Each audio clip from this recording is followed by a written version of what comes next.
जी अस्सलाम वालेकुम, welcome back to my channel. आज हम कर रहे हैं MGT 402। उम्मीद करती हूँ कि आप सब बिल्कुल ठीक ठाक होंगे और आपकी जो स्टडीज़ है वो अच्छी जा रही होगी। और अब मैं जो है इसका ओरल में दे रही हूँ, इसका कुछ रीड करेंगे और मैं आपको बताऊंगी कुछ जो भी चीज़ें इसमें समझने वाली हैं वो स्टेप बाय स्टेप समझाऊंगी। ठीक है, तो इससे पहले आप मेरा चैनल सब्सक्राइब कर लें और बेल आइकन को प्रेस कर लें ताकि आने वाली हर वीडियो आप तक इजीली पहुंच सके। तो इसमें यह है कि जो भी हमारा होगा, मैं फर्स्ट स्टार्ट कर रही हूँ आज। ठीक है, फर्स्ट लेक्चर आज करेंगे और जो भी मैंने पहले से आपको दिया हुआ है हाईलाइटेड में दे दिया हुआ है। ठीक है, तो अब जो है इसको ओरल में मैं आपको सिखाऊंगी, कुछ चीज़ें जो भी हैं डिस्कस कर लेंगे और जो भी चीज़ें मैंने की हुई हैं यहाँ पर हाईलाइटेड देखें। ठीक है, तो ये हमारा इसका जो मिड टर्म का कोर्स है वो है हमारा 135 पेजेस हैं उसके। ठीक है, तो ये देखें अभी जो काफ़ी सारा ये है हमारा काम और हम अभी तक स्टार्ट नहीं कर पाए। ठीक है, तो ये 23 जो है हमारे होंगे हमारे टोटल जो है क्या इसको बोलते हैं लेक्चर्स इंक्लूड हमारे मिड टर्म में। ठीक है, तो चलें जी स्टार्ट करते हैं।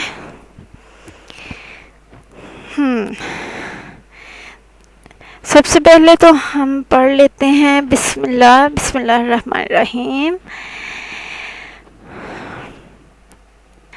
और पढ़ने से पहले आप जो है दुआ पढ़ लिया करें, रब्बी ज़िदनी इल्मा। ठीक है, और फिर उसके बाद जो है आप स्टार्ट किया करें ताकि आपको जो है इजीली अच्छे से वो जो है आपका कवर हो जाए। तो यहाँ पर है हमारा first lesson, cost classification and cost behaviour. ठीक है, cost classification and cost behaviour, इसमें दो चीज़ें हैं। अब ये देखें, एक चीज़ ये है, ये मैं थोड़ा हाईलाइटेड कर देती हूँ, ये एक चीज़ होगी और यहाँ पर ये होगी दूसरी चीज़। ठीक है, तो इसमें क्या है बेसिकली कि जो कॉस्ट क्लासिफिकेशन है कि उसमें कौन कौन सी कॉस्ट्स होती हैं और उनकी इकसाम कितनी होती हैं और आगे जो है उनको जो है कितने आगे जो है उनकी शाखें होती हैं। ठीक है, एक मैं उर्दू में आपको बता रही हूँ। ठीक है, और जो कॉस्ट बिहेवियर है, बिहेवियर क्या होता है जो कि आप है एक जैसे आप कोई चीज़ लेने के लिए जाते हैं और जो है उसके कॉस्ट आपको अच्छी लगती है, कभी आपको अच्छी नहीं लगती है, वो सारा कुछ जो होता है वो हर चीज़ आपके बिहेवियर में आ जाती है, कॉस्ट बिहेवियर होता है वो। ठीक है, तो अच्छा जी चलें अब नेक्स्ट स्टार्ट करते हैं। Introduction, cost accounting. Cost accounting is an expanded phase of financial accounting which provides management promptly with the cost of producing and or selling each product and rendering a particular service। अब यहाँ वो कह रहा है कि cost accounting जो है वो एक फेज़ होता है फाइनेंशियल अकाउंटिंग का जो कि प्रोवाइड कर रहा होता है हमें मैनेजमेंट और किसके साथ ये होती है हमारी प्रोड्यूसिंग एंड जो है हमारी सेलिंग कॉस्ट जो होती है हमारी प्रोडक्ट की उसके साथ, और साथ में उसको रेंडरिंग मतलब होते हैं कि उसको किसी बहुत सारी जगहों पे जो भेजा जाता है उसको चेक किया जाता है, हर चीज़ जो है वो हो जाती है हमारी रेंडरिंग में आ जाती है। और a particular service, particular service जो होती है, जाहिर है कि ये सारी की सारी चीज़ें जो हैं ये सर्विस में आ जाती हैं। पहले तो जो है प्रोड्यूसिंग एंड सेलिंग, ये एक अमली काम है, ठीक है। और आगे मीन्स हाथ से हम कर रहे होते हैं, सेलिंग करनी है तो वो भी जो है एक जगह से दूसरी जगह चीज़ जो है वो जा रही है, और प्रोडक्शन जो होती है, प्रोड्यूस हो रही है चीज़, तो वो भी जो है उसके ऊपर भी बहुत सारी चीज़ें, बहुत सारा रॉ मटेरियल होता है जो कि यूज़ होता है, ठीक है। उस सारे की सारी जो कॉस्ट होती है हर मटेरियल की, उसको बोला जाता है कॉस्ट ऑफ प्रोड्यूसिंग, ठीक है। हर चीज़ का जो उसमें मटेरियल उसमें एक चीज़ को बनाने में यूज़ किया जा रहा होता है। जैसे एक ले लें आप, एक बुटीक है, ठीक है, वहाँ पर एक सूट बनाया जाता है, वो एम्ब्रॉयड्रीड होता है। आप देखें कि उसमें एक सिंपल एम्ब्रॉयड्री का जो सूट है उसमें एक जो है धागा यूज़ होगा, सुई यूज़ होगी, फिर कपड़ा यूज़ होगा, और उसके बाद जो है ये सारी चीज़ें होंगी, और उसके बाद एक फ्रेम होगा, ठीक है। तो ये जो चीज़ें हैं ये होगी उसकी जो प्रोड्यूसिंग का जो एक है रॉ मटेरियल हो गया, ठीक है। अब जो कपड़ा है वो भी रॉ मटेरियल में ही आ जाता है, बिकॉज़ उससे एक जो है टोटल हर चीज़ को मिक्स करके उसमें जो है सारे के सारे धागे के साथ जो है डिज़ाइन बनाया जाता है, एम्ब्रॉयडरी की जाती है, तो फिर उसको जो है स्टिच करके वो सूट बनाया जाता है। वो सूट बाद में बनता है, पहले जो होती है हर चीज़, एक कपड़ा होता है और हर चीज़ जो होती है वो होता है उसका रॉ मटेरियल। तो जो अब जो है आप अगर 2000 में हर चीज़ वो ले रहे हैं, एक एग्जांपल दे रही हूँ, आजकल तो 2000 में आई थिंक नो नहीं आएगा ये, ठीक है। तो अगर आप 2000 में ले रहे हैं चीज़ें सारी की सारी, आप कपड़ा भी ले रहे हैं, ठीक है, और साथ में धागे, सुई और फ्रेम, ये सारी की सारी चीज़ें जो हैं ले रहे हैं, तो फिर जो है वो हो जाएगा आपका कॉस्ट ऑफ प्रोड्यूसिंग, ठीक है। अब आगे का जो काम है वो आप जो है फिर जब आपकी जो सेलिंग प्रोडक्ट है ये है कि आप जो वो सूट सेल कर रहे हैं उसका जो कॉस्ट आप दे रहे हैं वो क्या है, ठीक है। क्योंकि प्रोड्यूसिंग जो कॉस्ट है वो आपकी है, और जो सेलिंग कॉस्ट है, अब कम से कम आप उसमें थोड़ा सा तो उसमें प्रॉफिट रख के ही सेल करेंगे ना ऐसे, क्योंकि उसमें जो है वो आप इतना मटेरियल भी यूज़ कर चुके हैं, उसको एम्ब्रॉयडरी कर भी चुके हैं, फिर उसको स्टिच भी कर चुके हैं, और अब जो है आपका प्रोड्यूसिंग की कॉस्ट हो गई है। अब जो है उस सारी कॉस्ट को कॉस्ट ऑफ प्रोड्यूसिंग जो है उसको एक देख के लिख के फिर जो है आगे उसकी सेलिंग कॉस्ट जो है वो बनाई जाती है प्रोडक्ट की, ठीक है। फिर वो कहीं जाके जो है उसके बाद जो है उसमें अगर जो है वो दूसरे होते हैं उसका हाँ सॉरी, वो टैक्स होता है ना, टैक्स लग रहा होता है, ठीक है। वो टैक्स की जो फ़ी जो पीस रेट होता है जो वो भी उस जो पीस में ऐड किया जाता है, जैसे एक सूट है उसमें भी टैक्स ऐड किया जाएगा, ठीक है। तो नॉर्मली जो बड़ी वाली बुटीक्स हैं वो तो अपने जो है सूट्स जो होते हैं उनके ऊपर लिख दिया होता है उन्होंने कि ये उसके ऊपर जो है कॉस्ट है, टैक्स कॉस्ट है, और ये चीज़ है, ये चीज़ है, और कस्टमर जो है इजीली समझ जाता है। लेकिन जो नॉर्मल ये जो होते हैं बना के सेल कर रहे होते हैं, आम तौर पे हमारे बाज़ारों में बिक रहे होते हैं, उनमें यह होता है कि वैसे ही वो होते हैं और वो कहते हैं कि जी हमारी ये प्रोड्यूसिंग कॉस्ट है और इसलिए ये जो है सेलिंग कॉस्ट होगी, लेकिन ये है कि उसको लोग समझ नहीं रहे होते हैं, और उसकी वजह यही है कि उन्होंने मेंशन नहीं किया होता, उसके ऊपर कुछ लिखा नहीं होता है, ठीक है। तो जो दूसरे होते हैं बड़ी बुटीक्स, वो जो हैं वो अपनी मुकम्मल जो कॉस्ट है वो उसके ऊपर जो है पॉइंट आउट कर चुकी होती हैं। और यही वजह है कि जो बड़ी वाली जो बुटीक्स होती हैं उनमें जो ज़ाहिर है कि जिनके पास पैसे भी हैं और वैसे भी जो लोग अच्छी चीज़ लेना चाहते हैं वो फिर वहीं जाते हैं, बिकॉज़ उन्हें पता होता है कि वो उन लोगों ने ये मटेरियल यूज़ किया है और वो इतने का है और ये सारी चीज़ें इतनी हैं, वो इजीली वहाँ जाके जितने का भी हो वो दे देते हैं। और फिर जो है जो दूसरे शॉर्ट वाले होते हैं वो बहुत दफ़ा ऐसा होता है कि वो उन्हें मुनाफा भी नहीं होता है। ठीक है, तो नेक्स्ट है हमारे पास management accounting. Management accounting is application of professional knowledge and skill in the preparation and presentation of financial information in such a way as to assist management in decision making and in the planning and control of operations of the entity। जी, तो यहाँ पर जो है वो बोल रहा है कि एक जो मैनेजमेंट अकाउंटिंग एक एप्लीकेशन है जो कि प्रोफेशनल्स का जो एक नॉलेज होता है और स्किल होती है उसकी प्रिपरेशन के लिए होती है,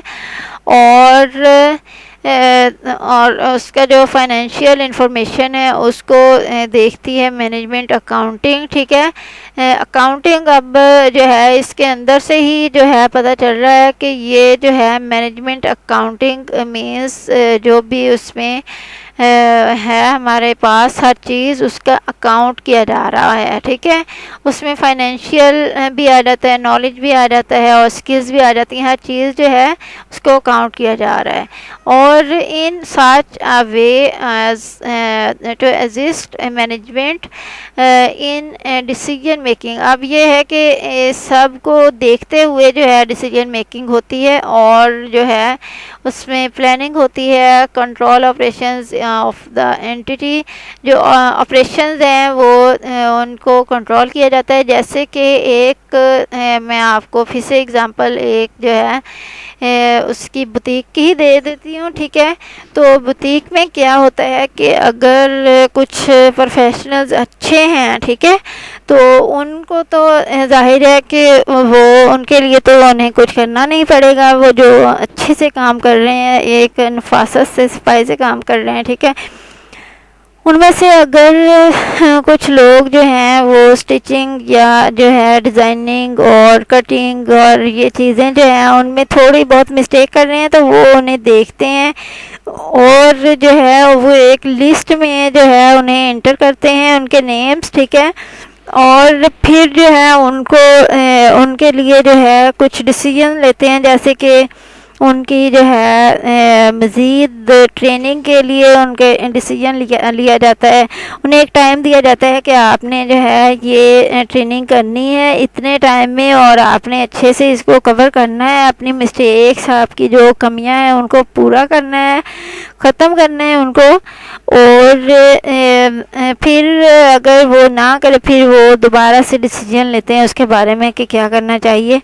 ठीक है, तो जो है फिर उनके लिए भी इजी होता है और जो होता है एम्प्लॉय उसके लिए भी इजी होता है कि वो अपना जो है हर चीज़ को जो कंप्लीट कर ले। ठीक है, तो ये सारी चीज़ें जो हैं वो इसको एक जो ऑपरेशंस ज़ाहिर है कि वही होता है कि जो उनमें से सबको नॉलेज देखा जाए, उनकी स्किल्स देखी जाएं और हर चीज़ को देखते हुए जो है वो काम किया जाता है। इसको मैनेजमेंट अकाउंटिंग कहते हैं। ये मुकम्मल एक जो है प्रोसेस होता है मैनेजमेंट अकाउंटिंग का। नेक्स्ट है objectives. Objectives of cost accounting is consumption computation of cost per unit varies. The objective of management accounting is to provide information to the management for decision making purpose. ठीक है, तो यहाँ पर ये है, दो चीज़ें यहाँ पर आ रही हैं ऑब्जेक्टिव्स में। और ऑब्जेक्टिव में फर्स्ट जो है ये है हमारे कॉस्ट अकाउंटिंग का, ये इसका दिया हुआ है ऑब्जेक्टिव, और सेकंड वाला जो है मैनेजमेंट अकाउंटिंग का जो है ऑब्जेक्टिव दिया हुआ है। अब यहाँ पर ये है cost accounting is competition of cost per unit. ठीक है, कि जो है उसके पर यूनिट कॉस्ट जो है उसको कंप्यूट किया जाता है उसमें। और where is the objective of, अब यहाँ पर जो है इसको यहाँ तक आप रहने दे पढ़ने को। यहाँ से ये management accounting is to provide information to the management for decision making purpose. अब यहाँ पर ये मैनेजमेंट अकाउंटिंग का जो है पर्पस ऑब्जेक्टिव वो ये होता है कि वो इंफॉर्मेशन प्रोवाइड कर रहा होता है ताकि जो है मैनेजमेंट वो डिसीजन मेकिंग जो है वो कर सके। ठीक है, अभी मैंने ये सारी बात जो है ऊपर बता दी हुई है इसकी ऑब्जेक्टिव्स में। ठीक है, और इसकी भी मैंने आपको जो है मुकम्मल एक जो बता दी थी। ठीक है, यही वो जो मैंने बातें बताई हैं वही सारी इसके अंदर आती हैं। ये इसका ऑब्जेक्टिव जो है यहाँ से कॉस्ट अकाउंटिंग यहाँ से लेके यहाँ तक, और जो है ऑब्जेक्टिव ऑफ मैनेजमेंट अकाउंटिंग जो है यहाँ से लेके यहाँ तक हो जाएगा आपका। और यहाँ पर नेक्स्ट है हमारे पास users of cost accounting. Users of cost and management accounting are the decision makers and the managers of the entity organization for which all this exercise in undertaken। ठीक है, is undertaken, sorry।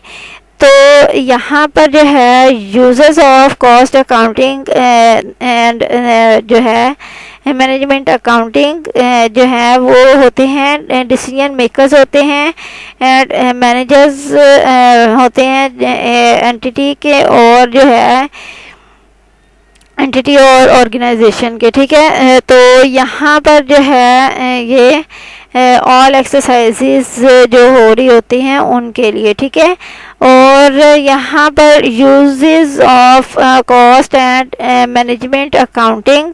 ठीक है, जो पहले users थे अब uses हैं। ठीक है, कॉस्ट एंड मैनेजमेंट अकाउंटिंग। ठीक है, cost accounting and management accounting, उसको लिखा हुआ है कॉस्ट एंड मैनेजमेंट अकाउंटिंग, इस तरह से लिखा जाता है। अब ये है कि है वही सारी चीज़ वही आ रही ऊपर से। ठीक है, और जो है इसको इस तरह से लिखा गया है। अब यहाँ पर है it determines total cost of production and cost of sales. अभी मैंने पहले भी बताया आपको कि कॉस्ट ऑफ प्रोडक्शन जो है वो और कॉस्ट ऑफ सेल्स, उन दोनों को जो है वो चेक किया जाता है, एक जगह जो है लिखा जाता है। ठीक है, और उसके बाद जो है it determines appropriate selling price. अब ये है कि यहाँ पर जो है उन दोनों को जब एक दफ़ा देख लिया जाता है, समझ लिया जाता है कि उनमें क्या क्या कॉस्ट आई है। ज़ाहिर है प्रोडक्शन जो रॉ मटेरियल है उसकी कॉस्ट अलग है, जो प्रोडक्शन कर रहे हैं उनकी कॉस्ट अलग है। ठीक है, और जो आपकी मशीनरी है उस पर भी ज़ाहिर है कोई अगर मशीनरी यूज़ कर रहे हैं उसमें कोई बिजली वगैरह यूज़ हो रही है। ठीक है, ये लाइट्स यूज़ हो रही हैं। ठीक है, वो सारा का सारा जो है वो इसके अंदर आता है प्रोडक्शन के अंदर। ठीक है, हर चीज़ जो है वो आपके प्रोडक्शन के अंदर आ जाती है। तो वो हर चीज़ को मिक्सअप करके फिर आगे जो है उसका जो है टोटल प्रोडक्शन जो है वो बनाया जाता है, और कॉस्ट ऑफ सेल्स जो है वो फिर उसको जो है इन चीज़ों को मद्देनज़र रखते हुए कॉस्ट ऑफ प्रोडक्शन को फिर जो है कॉस्ट ऑफ सेल्स जो है वो मैनेज की जाती हैं। और यहाँ पर ये जो है अप्रोप्रिएट सेलिंग प्राइस, जो सेलिंग प्राइस है वो उसके ऊपर मुनसिर है कि टोटल कॉस्ट ऑफ प्रोडक्शन जो है टोटल कितनी आ रही है। और नेक्स्ट है हमारे पास it discloses the profitable products areas and productivity capacity levels. ठीक है, तो यहाँ पर ये है कि जो हमारे जो प्रॉफिटेबल प्रोडक्ट्स और एरियाज और एक्टिविटी कैपेसिटी लेवल्स। अब यहाँ पर जो है एक चीज़ और भी देखी जाती है कि उसमें प्रॉफिटेबल जो प्रोडक्ट्स हैं वो कौन सी हैं। ज़ाहिर है कि बहुत सारी प्रोडक्ट्स ऐसी होती हैं जिनमें जो है कॉस्ट ऑफ प्रोडक्शन बहुत ज़्यादा हो जाती है और जो है कॉस्ट ऑफ सेल्स वो कम रह जाती है, बिकॉज़ लोग जो हैं बहुत दफ़ा उन चीज़ों को अफोर्ड नहीं कर पा रहे होते। इसलिए जो है ये चीज़ें जो हैं थोड़ी देखी जाती हैं, समझी जाती हैं। ठीक है, उसके बाद एरियाज एंड एक्टिविटी, जो एरिया के हिसाब से जो है वो जो होती है प्रोडक्ट उसको लेके जाया जाता है। ठीक है, वहाँ पर भेजा जाता है जहाँ पर जो एरिया जिस एरिया में जो है वो एक्टिविटी हो रही होती है। ठीक है, अब जो है यहाँ पर कैपेसिटी लेवल्स के उसमें कैपेसिटी कितनी है उसका लेवल जो है वो चेक किए जाते हैं। It is used to decide whether to manufacturer और परचेज फ्रॉम आउटसाइड। अब यहाँ पर ये है कि जो डिसाइड किया जाता है कि दूसरे जो लोग हैं वो कैसे मतलब जो है it is used to decide whether to manufacturer और परचेज फ्रॉम आउटसाइड, कि जो चीज़ है वो हम बनाएं या फिर जो है उसको परचेज़ करें दूसरी जगह से। ठीक है, बिकॉज़ बहुत दफ़ा ऐसा होता है कि आपकी जो मैन्युफैक्चरर जो है हमारी कॉस्ट वो ज़्यादा हो जाती है। ठीक है, प्रोडक्शन कॉस्ट ठीक है, और फिर जो है जो चीज़ हमें चाहिए होती है वो उतनी जो है हमें नहीं चाहिए होती। प्रोडक्शन कॉस्ट उसकी फिर जब ज़्यादा होती है तो फिर वो ये सोचते हैं कि वो बाहर से ले लें वही चीज़, अगर सस्ती उससे प्रोडक्शन जो है उससे सस्ती पड़ रही है तो। ठीक है, नेक्स्ट ये it helps in planning and controlling the cost of production. ठीक है, तो यहाँ पर जो है हेल्प ये करती है प्लानिंग और कंट्रोलिंग द कॉस्ट प्रोडक्शन। ठीक है, अब जो प्रोडक्शन की जो कॉस्ट होती है उसको कंट्रोल करने और उसकी प्लानिंग करने में ये हेल्पफुल होती है कॉस्ट एंड मैनेजमेंट अकाउंटिंग। ठीक है, नेक्स्ट ये elements of cost any product that is manufactured is the result of consumption of some resources. The management for its planning and controlling functions must know the cost of using these resources. The constituent elements of cost are broadly classified into 3 distinct elements. अब यहाँ पर ये है कि elements of जो cost हैं वो क्या क्या हैं। ठीक है, तो एलिमेंट ऑफ कॉस्ट जो हैं वो हैं एक manufactured is a result of consumption of some resources. ठीक है, तो उसमें जो है उसकी मैन्युफैक्चर जो है वो और उसका जो रिज़ल्ट है और उसके बाद जो है कंजम्पशन ऑफ सम रिसोर्सेज जो होती हैं, जितनी भी रिसोर्सेज जो उसमें यूज़ की जा रही हैं। ठीक है, और द मैनेजमेंट उसकी जो मैनेजमेंट है वो और for its planning and controlling functions उसकी जो प्लानिंग है और कंट्रोलिंग फंक्शंस हैं, ये होते हैं उसके एलिमेंट्स जो है कॉस्ट के। और must now the cost of using these resources, ठीक है। ये सारी की सारी जो हैं रिसोर्सेज, इनको यूज़ करने के लिए जो रिसोर्सेज हैं उनको जानना ज़रूरी है। और उसके बाद यहाँ पर the constituent elements of costs are broadly classified into three distinct elements। तो जी, तो ये है हमारे पास 3 डिस्टिंक्ट एलिमेंट्स जो हैं। इसमें कौन कौन से हैं? ये हैं direct material cost, direct labour cost और अदर प्रोडक्शन कॉस्ट। अब ये देखें कि यहाँ पर मैंने पहले भी ऑलरेडी बता दिया था, ऊपर जैसे बताया था मैंने, डायरेक्ट मटेरियल कॉस्ट जो है वो कौन सी है कि जैसे मैंने आपको बताया था कि एक सूट जो बनाया जाता है उसमें मटेरियल कौन सा होता है, उसमें एक सुई होगी, धागा हो गया, ठीक है। अगर एम्ब्रॉयडरी सूट बना रहे हैं, सिंपल एम्ब्रॉयडरी सूट, ठीक है, उसमें सितारे कोई ऐसी चीज़ नहीं लगती, कोई भी चीज़ नहीं लगाएं तो भी, ठीक है, ये सारी चीज़ें होती हैं।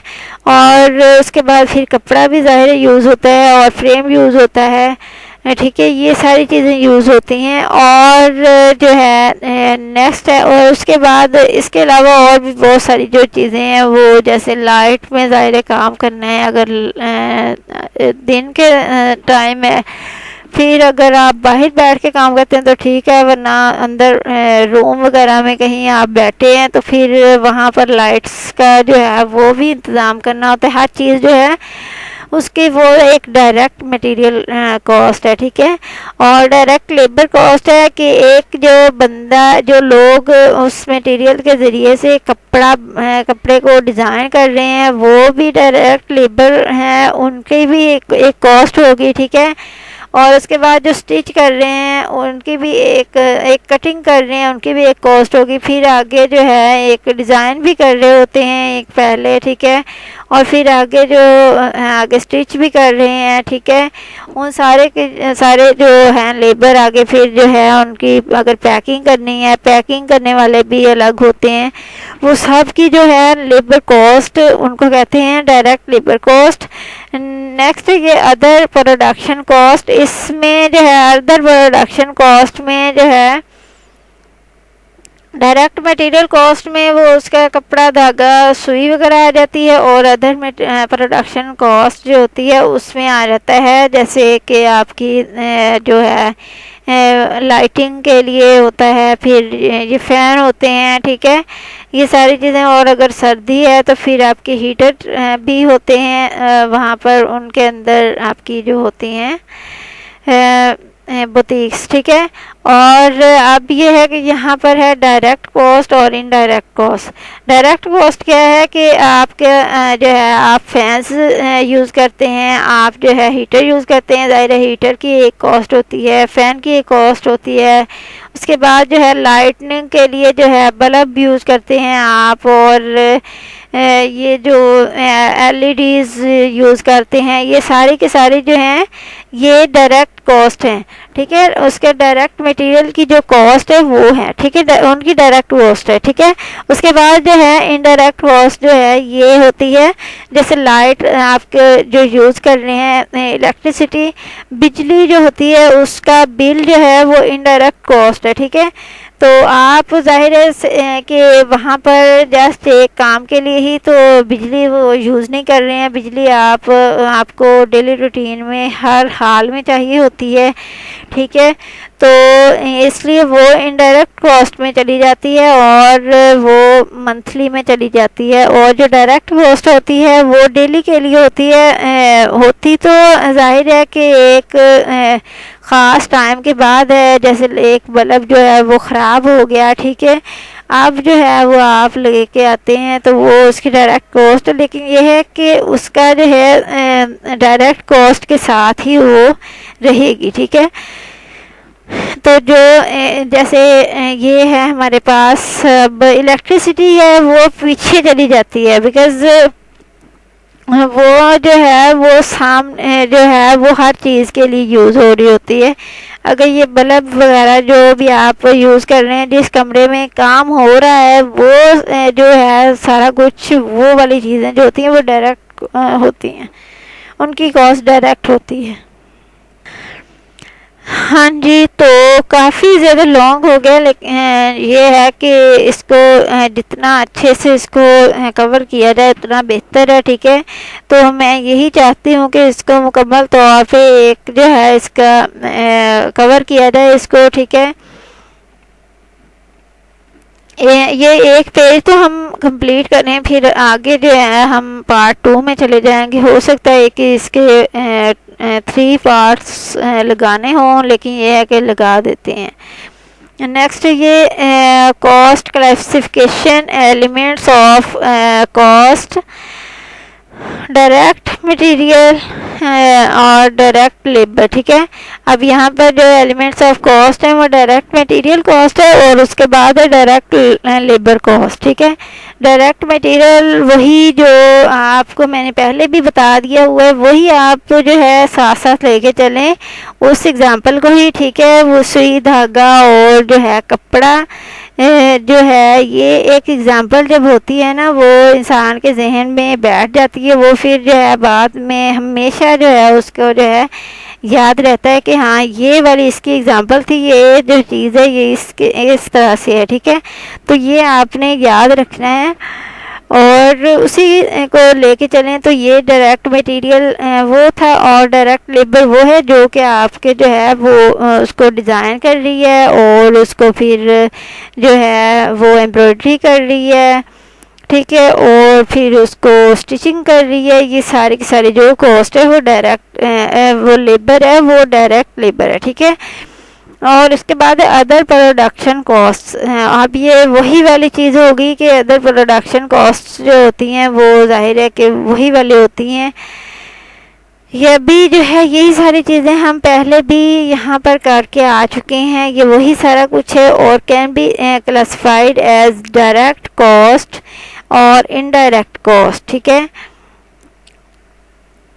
अब यहाँ पर डायरेक्ट कॉस्ट है, direct cost is cost that can be traced in full to the product और service for which cost is being determined.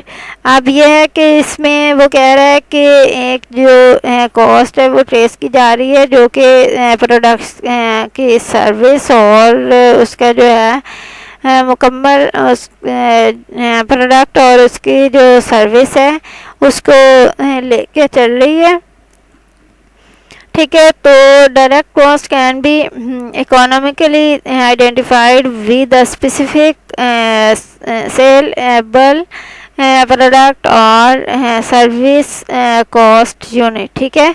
तो अब यहाँ पर यह है कि डायरेक्ट कॉस्ट जो है इकोनॉमिकली जो है आइडेंटिफाई की जाती है, उसकी स्पेसिफिक जो है सेलेबल प्रोडक्ट और सर्विस कॉस्ट ऑफ यूनिट को, ठीक है। नेक्स्ट ये direct material cost are the cost of material that are known to have been used in producing and selling in a product or rendering a service, ठीक है। तो ये क्या है हमारे पास जी, तो हम कहाँ थे, मुझे याद ही भूल गया है। हाँ, यहाँ पर थे आई थिंक।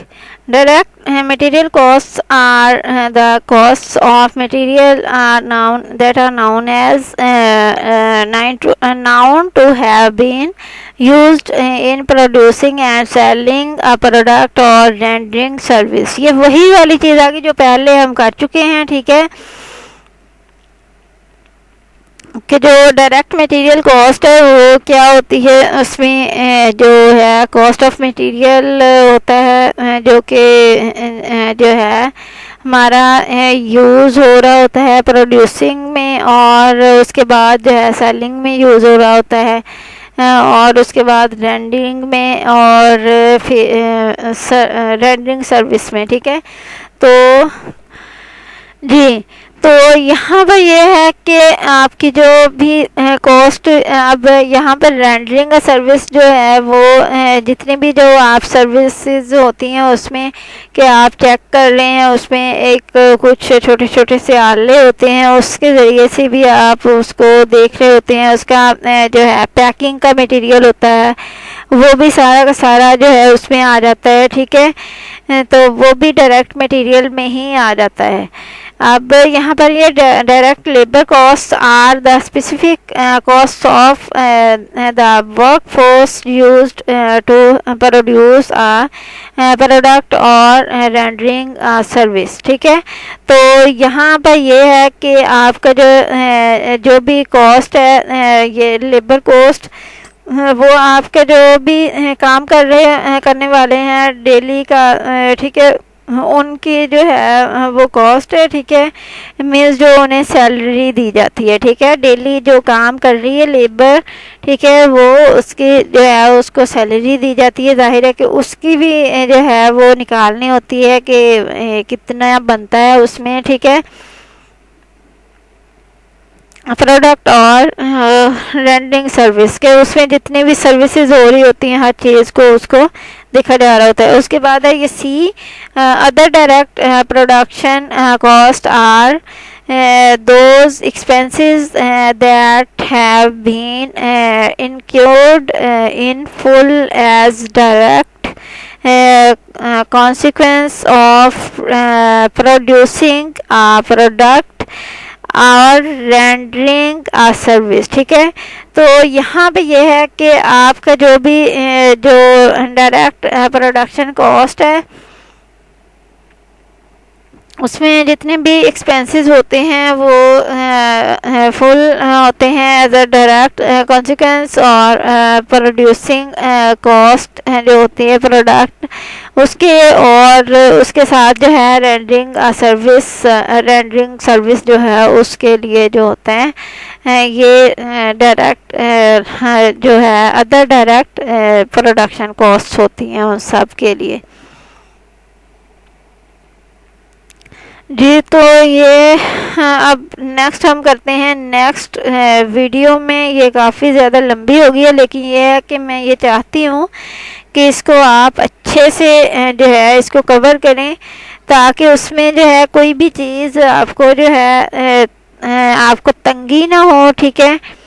उम्मीद करती हूँ कि आपको इससे काफ़ी ज़्यादा अच्छे से समझ आई होगी। अगर आपको किसी चीज़ की समझ नहीं आई है तो काइंडली मुझे बताएं। अगर आपको कोई और एग्ज़ाम्पल और कोई चाहिए, वैसे तो ये बहुत इजी एग्ज़ाम्पल है, ठीक है। एक जो है आम इंसान जो है, आम बंदा जो कि गांव में रहता है, ये उसके लिए बहुत बेस्ट है, बिकॉज़ गांव में जो है एम्ब्रॉयडरी वगैरह का काम हमेशा चलता ही रहता है, ठीक है।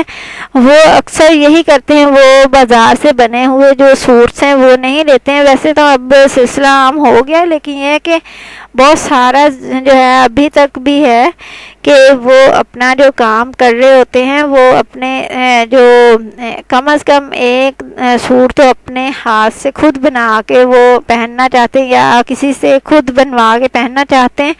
वो फिर जो अपनी जो कॉस्ट वो उसमें लगा रहे होते हैं, उन्हें पता होता है कि ये क्या हो रहा है। इसीलिए जो है मैंने ये एक सादा सी एक उसकी एग्ज़ाम्पल दी है। उम्मीद करती हूँ कि आपको इससे फ़ायदा हुआ होगा। चैनल को सब्सक्राइब करें और बेल आइकन को प्रेस करें। वीडियो देखने का शुक्रिया। टेक केयर एंड अल्लाह हाफिज़। मिलते हैं नेक्स्ट लेक्चर में।